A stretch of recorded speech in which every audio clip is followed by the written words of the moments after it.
Well, anyway, kung hindi nyo alam, etong Sharingan ay lesser part ng Rinnegan.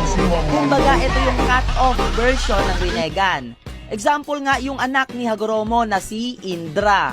Ang dojutsu ni Hagoromo ay Rinnegan. Ang sa anak niya naman ay lesser part o cut-off lang ng Rinnegan, ang Sharingan.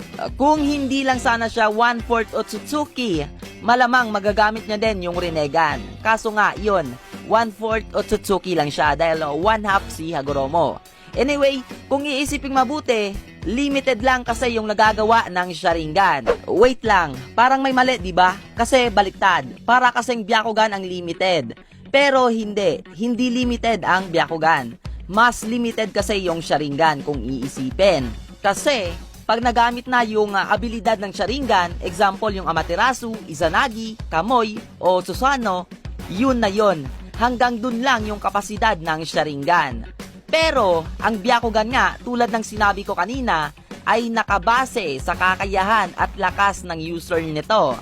At dahil nga nakabase ito sa lakas ng user, more or less wala itong boundaries o walang limit ang kaya nitong magawa.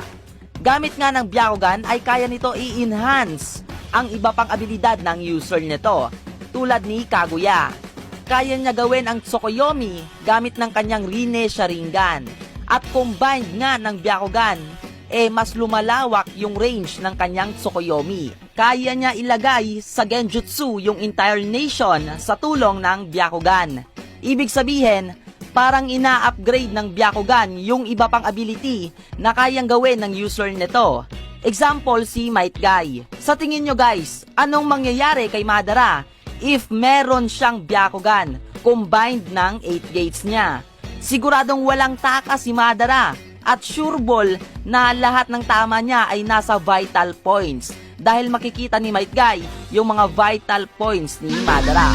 Comatose yung aabutin ni Madara sa kanya. Papa little mama,